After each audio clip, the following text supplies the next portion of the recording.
أعتقد أننا أيضا نتعلم من أجل أن نحصل الحكمة. يعني دائما في القرآن يرد مفهوم العلم والتعلم والمعرفة مقترنا بمفهوم الحكمة، والحكمة لا تحصل وإنما توهب. ربنا سبحانه وتعالى أنت تسعى في طريق التعلم وتحصيل الأدوات فيهبك الحكمة، وهذه أثمن من المادة الخام اللحم الذي حصلته من التعليم. سبحان الله، من الحاجات الجميلة اللي الواحد بيستشعرها وهي النعم الصغيرة. يعني سبحان الله الانبساط اللي الواحد بيحسه مثلا في أبسط الحاجات. يعني يومي مثلا ممكن يبقى حلو علشان في نعناع فريش في الكافيتيريا بتاع الجامعة. يمكن هي حاجة تبان قد ايه تافهة، ولكن استشعارنا للنعم دي وان احنا بناخدها كاكسكيوز او عذر ان احنا نبقى مبسوطين قبل ما نبدأ نفكر في كل حاجة وحشة بتحصل لنا او كل حاجة علينا او كل المسؤوليات اللي ورانا. لما الحاجات دي بتزاحم تفكيرنا اللي بيخلينا نبقى مش كويسين او يبقى خلينا مهمومين، ده بيخلينا نحس ان لا، لسه في حاجات بسيطة احنا ممكن نقدر نحس من خلالها بالانجاز او بالراحة او بالامتنان. لان انك صحيت الصبح وربنا اداك فرصة تانية انك تغلط وتتعلم فيها من غلطك وتصحح اخطاء الماضي. نعمة انك قادر تمشي على رجلك، نعمة انك قادر تبص وتشوف اللي حواليك، نعمة انك قادر تتعلم، نعمة انك الحمد لله بخير وصحة وعافية واهلك كويسين.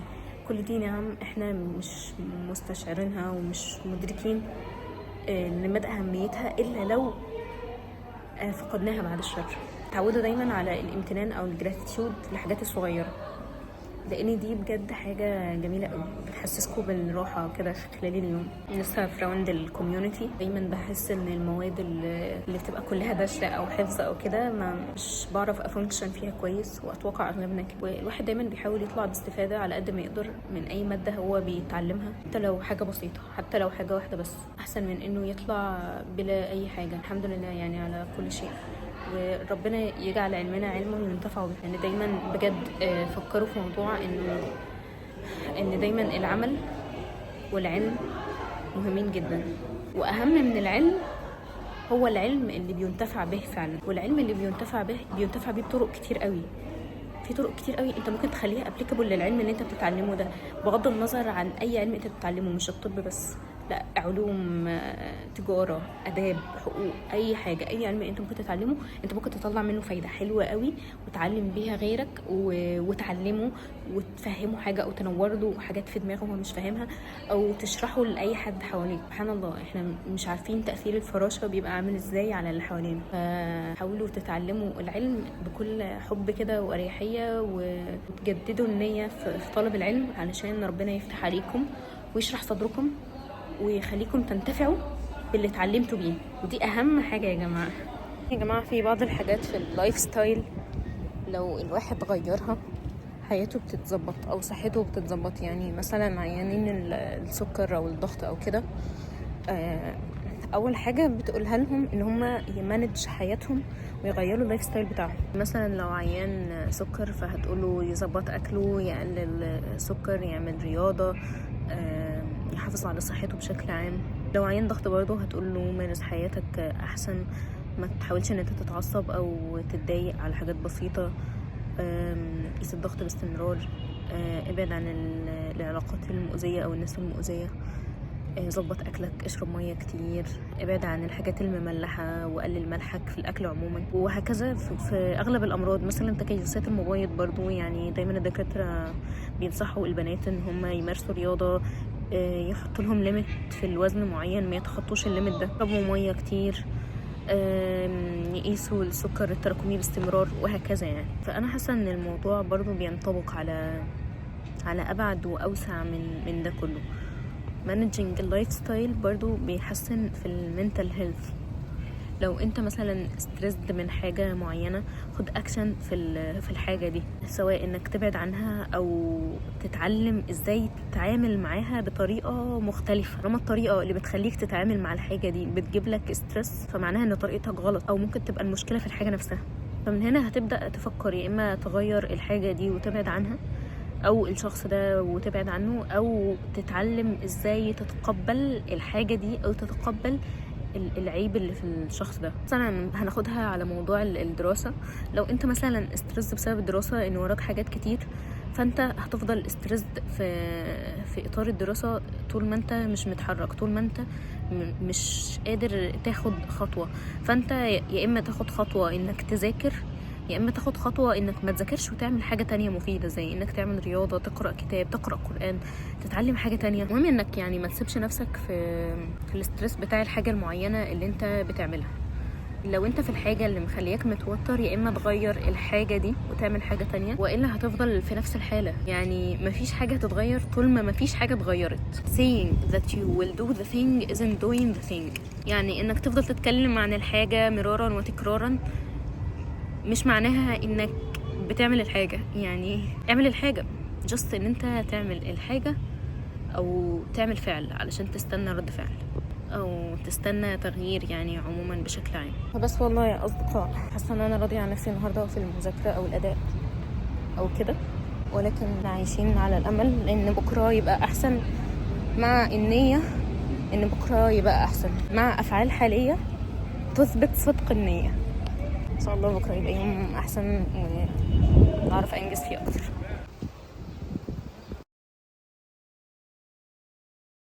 في محاضرة للدكتور حسين خيري نقيب الأطباء سابقا، وحقيقي بجد الشخص ده مثال يحتذى به بالنسبة لي في الهارد ووركينج والتعب عشان المرضى، وإن هو يدي من غير مقابل أو من غير ما يستنى مقابل، وإنه يعلم الطلبة وإنه يكون قريب مننا وإنه يبذل مجهود عشاننا. فالله يبارك فيه ويكرمه يا رب ويديله الصحة والعافية. ادعوا له ربنا يبارك في عمره يا رب. السلام عليكم، يوم جديد. حاسة إن الفيديو طول قوي وكل ده وانا ما قلتش لسه اللي انا عايزه اقوله او الهدف من الفيديو. لو انتوا كملتوا لحد الوقت ده، يعني ما شاء الله على الاتنشن سبان بتاعكم. نازله اتمشى شويه، وبصراحه بتشجع جدا لما ببقى عايزه اصور ان انا انزل اتمشى. في التمشيه بحاول اوصل لتارجت في اليوم نص ساعه لساعه مشي، ولكن طبعا مش كل الايام بلتزم فيها يعني، بس بحاول التزم على قد ما اقدر. وبالمره اقرا الاذكار قبل المغرب، يعني بتحسسني بالراحه. والاذكار حاجه ما كنتش ملتزمه بيها خالص، بس اخر فتره يعني ملتزمه بيها 80% من الوقت، وده محسسني براحه وساعدني. حاجه حلوه قوي طبقتها، يعني احكي لكم عنها دلوقتي. هي اني اخلي زي الفوكس مود لأذكار الصباح وأذكار المساء بخلفية من الباك جراوند بتاع أذكار الصباح وأذكار المساء. يعني بما إن التليفون هو أكتر حاجة بنمسكها في إيدينا، دي أكتر حاجة هتخليك تفتكر أصلا. فمثلا من الساعة 5 الصبح من بعد أذان الفجر لحد مثلا الساعة 11 الظهر بعمل مود بتاع أذكار الصباح. هسيب لكم الصورة بتاع أذكار الصباح، وبعمل باك جراوند أذكار الصباح. فأنا كل ما بفتح في الوقت ده أو لما بصحى أو لما خلاص يعني ببقى فكر من التليفون إن أنا المفروض أقرأ أذكار الصباح وأقرأها، وهكذا في أذكار المساء أحط لها وقت من مثلا 5 لحد مثلا 7:30. مثلا دلوقتي المغرب بيأذن 7:30، ففي رينج عدد ساعات معينة حطوها بحيث ان في الوقت ده ان شاء الله اكون قرأتها. يعني ده ساعدني جدا، يعني ساعدني، هي اكتر حاجة ساعدتني. لان الانسان لما بيفضل معتمد على انه يفتكر الحاجة مع نفسه مش بيفتكرها الا لو حط منبه او حط حاجة بس تديله الاشارة انه يلا.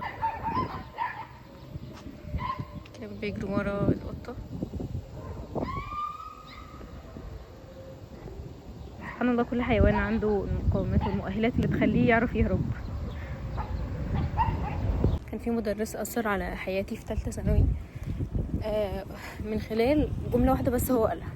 يمكن هو كمان ما كانش واخد باله منها قوي، او هو كان متبنيها، هو كان بيقولها دايما. بس الجملة هي خليك فعل مش رد فعل. في الفيديو لحد هنا دلوقتي وفكر في الجملة دي، فكر فيها بتأني كده وبدماغ وبالراحة. الجملة دي معناها كبير قوي. لو فكرت مثلا واخدت دلوقتي مثال على حاجة كانت ممكن تحصل، مثلا ان الدنيا تمطر، احنا في الصيف، بس نفترض ان الدنيا مطرت وانا ماشيه وانا ناويه ان انا اصور، هعمل ايه اللي هيحصل؟ لو انا رد فعل هزعل جدا وهتضايق وهفضل متضايقه ومتوتره، وممكن ارجع البيت وما اتمشاش وهكذا. بس لو انا فعل هعمل ايه؟ افكر ايه اللي ممكن يبسطني ويسعدني بره الحاجه اللي انا كنت رايحه اعملها. مثلا ممكن اكلم حد من صحابي، مثلا اخليها فرصه ان انا استغفر ربنا اكتر، ان انا افكر في حاجه كانت مضايقاني، ان انا اشوف حل المشكله انا فيها حاليا.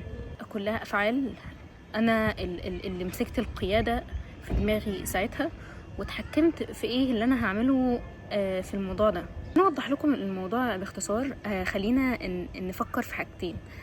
اول حاجه هي دايره تحكمك، الحاجات اللي انت تقدر تتحكم فيها، والحاجات بره دايره تحكمك، وهي الحاجات اللي ما تقدرش انك تتحكم فيها. وليكن مثلا ده كده الصبعين دول بيمثلوا دايره تحكمك، واللي بره بيمثلوا الحاجات اللي انت ما تقدرش ان انت تتحكم فيها. مثلا تقدر تتحكم في تفكيرك، تقدر تتحكم في افعالك، تقدر تتحكم في كل حاجه. انما مثلا في حاجات ما تقدرش ان انت تتحكم فيها، زي مثلا الطقس، زي مثلا حالتك النفسيه في الوقت ده، لو حاجه انت ما تقدرش خالص انك تغيرها، او مثلا الفلوس اللي معاك حاليا، مع ان دي حاجه ممكن تقدر ان انت تتحكم فيها مستقبلا، ولكن دي حاجه انت ما تقدرش مثلا انك تتحكم فيها حاليا في اللحظه اللي انت بتتكلم فيها دلوقتي. كذا حاجات كتير قوي بره نطاق طاقتك، وطبيعي ان يبقى بره نطاق طاقتك كل ده، لان انت انسان، انت مش ربنا، فانت مش قادر تتحكم في كل حاجه. واللي جوه دايره تحكمك دي الحاجات اللي انت تقدر تغيرها اكشلي فعليا، وفي ايدك انك تغيرها او تعمل اكشن تجاهها. حاسه ان انا شبه كنتاكي وانا عامله كده، بس يعني علشان اوضح لكم المثال بطريقه ابسط واوضح. المهم يعني ان في حاجات جوه نطاق تحكمك انت تقدر تتحكم فيها. وليكن مثلا انت قاعد دلوقتي بتذاكر في الاوضه، وفي ازعاج شديد بره جدا في الصاله، او حد من اخواتك مثلا بيعمل صوت او ازعاج او كده. لو انت رد فعل هتقوم وتزعق له وتستشيط غضبا منه، ولكن لو انت فعلا هتفكر في ايه اكتر حاجه منطقيه تقدر تعملها دلوقتي جوه دايره تحكمك. مثلا ممكن تقفل الباب، ممكن تحط سماعات في ودنك وتسمع مثلا قرآن ولا اي حاجه. ممكن انك تغير الحاجه اللي انت بتعملها دلوقتي، مثلا وليكن انت بتذاكر فلا في المذاكره واسمع محاضره، مثلا المحاضره هتسمع صوتها فهيبقى صوتها اعلى، فهتقدر ان انت تتحكم فيها، او انك تتحكم انك مش مسير بالحاجه اللي انت محتاجين. مثلا تطلع تشوف مصدر الازعاج ده ايه، مثلا تلفزيون، حد معلي الصوت، تليفون بصوت عالي جدا، تقدر انك تتحكم في الموضوع ده، انك تروح تنصحه وتقول له مثلا بعد اذنك وطي الصوت. فانت كده فعل مش رد فعل. لو انت ماشي مثلا ووقعت فجأة، رد الفعل انت ممكن تبقى متضايق وزعلان، ولو بنت ممكن تعيطي عادي، يعني ممكن تبقي رد فعل. ولكن فعلك انك تقوم تنفض، تقعد على جنب تستريح شوية، تجيب حاجة تشربها، تهدي نفسك بالراحة، وتفكر في ان ده ممكن يكون خير، ومش ممكن، ده اكيد الخير ليك. وسبحان الله ممكن يكون ده اذى ربنا بيحجب عنك حاجه وحشه قوي انت عملتها، فتستغفر ربنا منها وكده، يعني ممكن تبقى حاجه حلوه. امثله بتنطبق كتير على الموضوع ده. يعني اي مشكله انت فيها دلوقتي بجد فكر فيها وفكري فيها بكل منطقيه، وشوفي ان في حاجات ممكن تبقى بره التحكم بتاعك او الكنترول بتاعتك، وانتي مصرة انك تتحكمي فيها. فطول ما انتي بتواجهي الموجة انتي مش هتقدري انك تتعاملي مع الموضوع ده، ومش هتقدري انك تتحكمي في الحاجة دي. ولكن انتي لو فكرتي من جوه الدايرة ومن جوه الصندوق ايه اللي انتي تقدري ان انتي تعمليه حاليا في الوقت ده بما يخص الموضوع او المشكلة دي، هتحسي ان الموضوع فارق جدا. فسبحان الله عدى 4 سنين لحد دلوقتي بعد 3 ثانوي، والجملة لسه معلقة معايا لدرجة ان انا فاكرة رياكشن المدرس ساعتها. وبجد المستر ده يعني لو يعلم ان الجملته دي اثرت وفرقت معايا في حياتي قد ايه. يعني حاليا لما الانسان بيبقى ستريس ناحية حاجة معينة، او انه بيفكر في موضوع معين وبعدين يفتكر الجملة دي، بيفتكر انه هو قلقان وستريس على حاجة اصلا هي بره دايرة تحكمه وبره نطاق سيطرته. ولكن لو فكرت من جوه الدايرة بكتشف حلول سبحان الله ان هي موجودة. واني مش بسيب نفسي والتيار بياخدني، ولا ان انا بواجه الموجة وبواجه التيار. لا، انا ماشية مع الموجة وعارفة اسيطر عليها كويس. طبعا ده مش بيحصل 100% من الوقت، ولكن اهم حاجة يا جماعة الكونسبت يفضل موجود دايما في دماغنا ونحاول، يعني نحط شعارنا في الحياة ان احنا بنحاول عامة في رحاب المحاولة. خليكم فعل مش رد فعل، خدوا المواضيع ببساطة، الحياة مش مستاهلة، وأفعالك تحكم فيها انك بتربي نفسك، على الحاجة، فخلاص هي بتفضل جواك. شريف بيقول ايه؟ انما العلم بالتعلم، وانما الحلم بالتحلم، وحتى كمان انما الصبر بالتصبر. كل الافعال اللي في حياتك انت تقدر انك تدرب نفسك عليها. سبحان الله، في حاجة حتى في علم اسمه نيوروبلاستيستي، يعني ابحثوا عنه، انك ازاي المخ بيتطور وبيتغير علشان يواكب الحاجة اللي انت بتطوره بيها والحاجة اللي انت بتمرن نفسك عليها. فانت كل ما بتمرن مخك بيتغير كده وشكله بيتغير علشان يواكب الحاجة اللي انت بتحاول تدربه عليها او بتحاول تربيه عليها. فسبحان الله، يعني اللي يقولك ان الانسان ما بيتغيرش، لا هو بيتغير، بس وانس ان هو يقرر ان هو يتغير، وانس ان هو يعرف ان في مشكلة جواه. ده كان فيديو النهاردة. يعني لو حد كمل الفيديو للآخر يعني ما شاء الله برضو عليكم تاني مرة، انتوا الاتنشن سبان بتاعكم حلو قوي، وشاركوني بآرائكم وأفكاركم كالعادة، ومستنية أسمعها أكتر. وبس كده، خليكم فعل مش رد فعل.